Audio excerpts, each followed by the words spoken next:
嚟自端傳媒編輯部，呢度係端文，我係端傳媒專題記者鄭淑華 Sarah。今日係11月28號，星期五。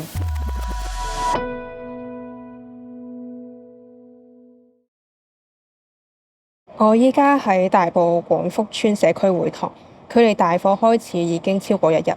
11月26號晏晝大概3點嘅時候，香港大埔雲福苑雲昌閣發生罕見嘅5級大火。屋苑一共有8座嘅大廈，其中有7座受火勢波及。我大概係26號嘅夜晚10點幾到達火災現場嘅。咁當時火災發生咗已經差唔多半日啦，幾座嘅大廈嘅外牆已經被煙燻到黑晒啦。咁喺夜晚係睇唔到輪廓，而火勢依然都係劇烈，可以見到唔少嘅單位裡面着咗火。火花佢會濺起啦，同埋竹棚嘅竹枝咧係會掉落，同埋都不時傳嚟爆炸聲。咁屋苑外嘅車路全部都係消防車，差唔多。天橋同埋地面都聚集住圍觀嘅群眾啦，大家睇落去都係神情非常凝重，都冇講嘢咁樣望住。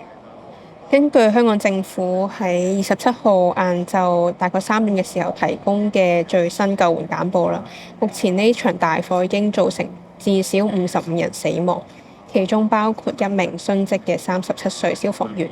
喺7棟受火災波及嘅大廈裏面咧，有4座嘅火已經被救熄，有3座嘅火勢已經受控制。而根據消防琴日嘅資訊，現場一共出動咗196台消防車、98台嘅救護車、1,200名嘅消防員同埋救護人員。今次嘅火災係17年嚟嘅首次5級大火，對上一次嘅5級火災係發生喺2008年嘅旺角嘉禾大廈，當時造成4死55人受傷。有一名有30幾年嘅消防員同我哋講，呢一次係香港開埠以嚟最嚴重嘅住宅火災之一。呢場大火嘅火勢之所以咁猛烈，消防員同我哋解釋嘅其中一個原因係最近香港嘅天氣好乾燥，最近呢幾日嘅相對濕度只有20幾至到最多50幾%。會加快火勢啦，同埋有大風。因為大風，所以咧嗰啲火勢咧先至會吹到個隔離嗰座嗰度，所以就蔓延到成7座大廈都燒緊啦。咁火燒着咗物件，佢會釋出可燃嘅氣體。當室內嘅煙霧裏面可燃嘅氣體遇到足夠嘅熱力咧，成間房都會一瞬間就一齊着。保安局局長鄧炳強佢公開咗首階段嘅調查工作。佢話大廈嘅外牆保護網、防水帆布同埋塑膠布着火之後嗰個蔓延程度咧，比合規格物料更加猛烈同埋迅速，同埋覺得呢一樣嘢係唔尋常嘅。另外佢都有講到未被波及嘅唯一屋苑大廈，發現咗住戶喺玻璃窗上面黐咗一啲發泡膠板。而呢啲發泡膠板預熱嘅時候，佢燃燒嘅速度會快，亦都成為火災好快蔓延嘅關鍵疑點之一。雲福苑係1983年落成，樓齡有42年，係31層嘅住宅，有8棟嘅大廈，近2000個嘅住房。根據2021年嘅人口普查當中大部分嘅居民係老年人嚟嘅。而65歲以上嘅長者更加佔咗有接近40%。呢種狀況唔單止係難逃離，甚至嚟唔切俾反應，更加唔使講係長者啦。對於呢場大火，由於依家失聯嘅人仲有好多，所以消防員認為可能帶嚟嘅傷害會比我哋依家所知道嘅仲加嚴重。其實好老實講，若果你走得甩嘅，一早就已經走得咗，亦都好快咁就會同你啲屋企人報平安啦，係咪？但係若果你話有200幾人失聯，到而家都係 missing 嘅，咁嗰個傷亡數字可能會係好誇張咯。我當呢個正常嘅成年人啦，唔好講老人家先啦，你跑樓梯走火警5分鐘好未？係咪？咁而家去到而家呢個環境，仲有係好多人失聯嘅，我覺得個傷亡數字可能會好嚴重。截至目前為止，香港政府對於起火嘅原因嘅調查都仲未有一個明確嘅結果嘅。但係目前有好多關於起火原因嘅討論有人懷疑係施工現場嘅工人亂掉煙頭所致，但目前都仲未有明確嘅證據。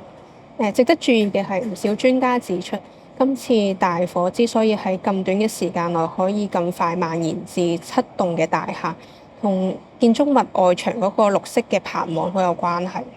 而根據消防處喺進行滅火同埋搜救嘅過程之中呢，係發現建築物喺嘅外牆係有一啲安裝咗嘅保護網啦、保護膜啦、防水帆布、塑膠布，係懷疑咧係未符合呢個防火嘅標準嘅。屋宇署根據建築物條例發布叫做 APP070嘅技術文件要求咧，大廈外棚架咧必須要有具阻燃嘅功能。而我哋今次訪問到一個從事地盤30年嘅工程師羅先生就話俾我哋知，佢認為雲窗角嘅棚網99% 唔合格。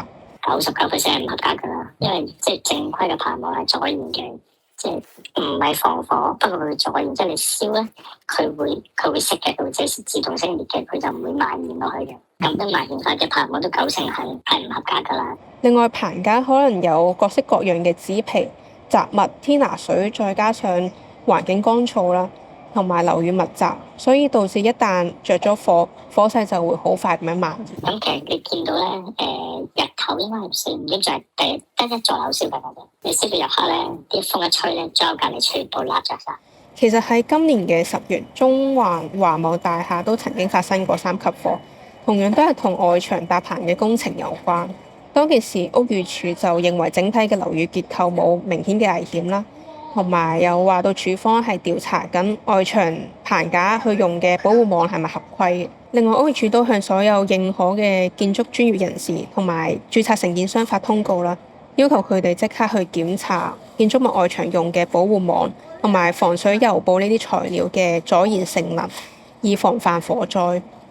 目前我哋從警方同埋消防嘅記者會中知道，最新嘅調查進展係警方已經以涉嫌誤殺為由，拘捕咗3個負責雲福苑大廈維修工程嘅公司負責人。而我哋警方有理由相信，有關工程公司嘅負責人嚴重疏忽，導致一個重大嘅傷亡。而警方別係呢個工程公司嘅2名董事、1名工程嘅顧問。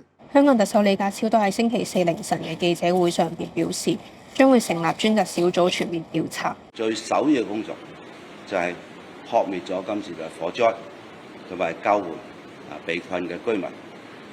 第二係救治傷者，第3係支援善後。跟住我哋會作全面嘅調查。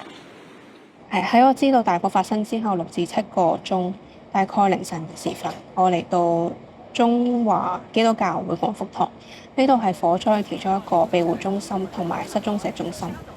呢個庇護中心咧，佢係喺火災嘅現場附近啦。咁佢本身係一間中學嚟嘅。咁我凌晨到嘅時候，見到大概有60-70人。咁有啲人佢哋就係包住暖氈啦，有啲人佢哋就食緊啲乾糧啦，可能餅乾啦，咁都有杯麵。咁有啲人就係淨係睇住電話或者打緊電話去等消息咁。咁除咗屋苑嘅災民之外，其實呢度都聚集咗好多等緊親人嘅家屬。咁過咗差唔多1日嘅奔波之後，其實佢哋已經睇落去好攰啦。咁氣氛都係一片嘅哀愁同埋焦慮。咁有陣時都會傳嚟一啲喊聲。咁我當時喺現場就見到一位姓胡嘅婆婆同埋一位陳先生，佢哋一齊行動咁樣。咁我本身以為佢哋係親友啦，咁同佢哋傾咗偈之後，先發現其實佢哋本身係唔認識嘅，係大家去各自揾大家嘅親人嘅時候，想一齊行動有個照應咁樣。咁陳先生佢就唔係雲福苑嘅住戶嚟嘅，佢有位阿姨70歲嘅阿姨住咗喺雲昌樓嘅27樓。咁佢知道火災發生嘅時候咧，咁佢就好擔心啦，但係一直都冇消息。咁就直到夜晚11點40分左右，先聽到警察話俾佢聽咧，救到13樓。11點之前冇聲冇氣嘅。咁雖然警方有提供一個求助嘅意思，但係因為打電話嘅人就太多啦，咁佢試過打10幾20次都打唔到入去。牌喺度，即係整個部板咁樣貼啊嘛。咁我哋唔使打過去塞電話，我而家打過去嗰100、178、999嗰度啊，大家都打唔到啊，我哋好多家屬打唔到啊，係咪？你打過去啦，而家你睇下，我唔知啦。再線路繁忙，線路繁忙，後再打過嚟。陳先生佢話佢都知道嗰個現場好混，但係就對於民政處佢連一個報平安嘅公佈板都冇做出嚟咧，而覺得不滿。民間都整咗個表出嚟，寫到邊度有啲平安，邊度仲求救緊嗰個表咯。咁你民政處你唔整個表出嚟？一位叫做李先生咧，佢都係等緊屋企人嘅消息嘅。咁佢太太就喺雲昌閣嘅大廈裏面。咁從嗰日晏晝3點咧，就冇再出過大廈啦。我太太仲喺個單位上邊咯，咁佢仲未出到嚟，由晏晝3點幾等到而家都仲未救到出嚟。咁佢屋企咧就係住喺23樓嘅。火災發生嘅時候咧，佢人其實喺大陸嘅，咁佢知道消息之後就即刻趕返香港。佢咪用微信電話通知我咯，話屋企着火咯。咁初都冇諗過咁大件事嘅。咁我問佢走唔走得到出嚟，佢係走唔到，樓梯好多煙。我話如果咁啊，你閂埋門喺自己安全嘅地方底下，咁你邊邊係冇火嘅，邊邊冇煙嘅，咁你打開個窗喺嗰邊唞氣啦咁樣咯。咁點知係越燒越勁，咁就暈咗喺上高啦。當我問佢，當佢知道太太喺屋企嘅時候，跟住有啲乜嘢可以做？佢話佢已經通知咗消防啦，但係因為嗰個火力太大，消防暫時都上唔到23樓，所以除咗等待之外咧，其實乜嘢都做唔到。可以知道佢一直呢幾個鐘佢點樣講嗎？冇啊，都係等救嘅咋，冇乜嘢可以做到，佢又做唔到，我又做唔到，只係喺度等咯。咁我記得佢哋最新嘅錄音訊息係當晚嘅11點18分。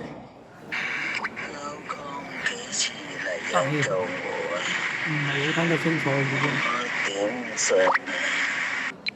因為可能俾啲煙攻咗個喉嚨咧，講嘢唔係好清楚。大概11點27分嘅時候咧，李先生佢再 send 咗2條 text message 去鼓勵佢太太，話消防員就快到啦，要撐住啦。但係嗰陣時李太咧就冇回音嘅。咁跟住11點14分嘅時候咧，李生佢再 send 咗2條16秒同埋9秒嘅 text message 俾佢。咁見到呢啲無覆嘅 message，李生都表示佢好擔心，但係佢都依然相信太太係平安嘅，只不過係因為可能驚冇電或者係嗰邊嘅空氣確實不太好，所以先暫時唔覆佢住。可能嘅係我第日再聯絡李生啦，咁佢同我講話太太喺星期4嘅朝頭早6點半俾消防員救出嚟啦，咁送院留院觀察啦，同埋人係清醒嘅。雖然當時現場係有政府嘅社會福利署派嘅職員去做一啲情緒支援啦，但係大家最急切想知道嘅其實就係屋企人嘅安危。而其實因為今次事發嘅地點嘅大廈咧，住戶其實大多數都係長者，亦都有唔少人係行動不便嘅。而另一位嘅受困家屬就係胡婆婆。你係等緊家人嘅消息都係？係啊，係邊個啊？我哥哥哥哥嘅消息。胡婆婆嘅哥哥係困咗喺火勢更加嚴重嘅雲泰樓。佢有同我講，因為哥哥佢啱啱做完膝頭嘅手術，所以行動不便。咁佢好想知道哥哥係咪平安啦，但係同樣個電話打唔通。我由4點鐘一直 call 到佢而家都係留言，佢係困喺間屋裏面咧，佢唔想我哋擔心佢，希望嚟到災場呢度可以揾到人講俾佢聽嘅情況。有電話聽到先。咁我哋傾下嘅時候咧，胡婆婆嘅電話就響咗啦。結果好不幸地係一個壞嘅消息。截至26號夜晚9點半，庇護中心嘅使用人數達至900人。目前現場除咗受災嘅居民之外咧，都有醫生啊、護理人員啦、民政事務處、社會福利署、警務人員同埋紅十字會嘅緊急救護人士同埋有關愛隊在場嘅。而民間都有開展一啲自救嘅互助行動，除咗網上嘅平安表之外，都有街坊嘅物資隊。而物資隊裏邊有位義工叫做 Cherry 同我講，隊伍裏邊咧係冇正式嘅成員嘅，全部都係林村啦、太和啦一啲自願嚟幫忙嘅大埔街坊。佢都有同我講，市民捐咗好多嘅物資去到社區會堂，大部分嘅都係睡袋啦、御寒衣物啦、食水啦、後備電咁樣。咁都會有一啲商戶送嚟一啲熱食，而 Cherry 自己就帶咗毛氈過嚟。咁我就問 Cherry 有啲乜嘢想同香港人講啦。咁佢就話希望大家可以對消防人員少一啲怨氣，唔好就係話唔好怨，因為香港真係好少出現到咁大災難。消防員都好想去救每一條生命，咁佢哋嘅決定我哋就唔好去質疑。即係鍵盤戰士係一件好容易嘅事，但係你問我嘅有心嘅出嚟幫手睇一睇現場，你就會知道大家發生咗咩事咯。雖然依家火勢已經撲熄咗啦，但係呢場嘅災難將會俾遇難者嘅親友同埋屋苑居民等等嘅人都留下好大嘅傷疤。我都相信佢哋心裏邊有好多嘅疑問，到底火災係點樣發生嘅？有啲乜嘢人同埋部門係有責任嘅？同埋我哋將來可唔可以吸取教訓，唔會再令到更加多嘅人命犧牲呢？喺呢場嘅火災入面，我哋見到外牆嘅材料啦、棚網嘅監管啊、工程質素啊，呢一啲多重嘅問題搭埋一齊，真正嘅起火原因同埋責任依然都需要時間去釐清。但係我哋可以肯定嘅係，呢一場嘅大火去揭開咗香港住宅安全嘅一個巨大缺口，而我哋一定要睇到佢。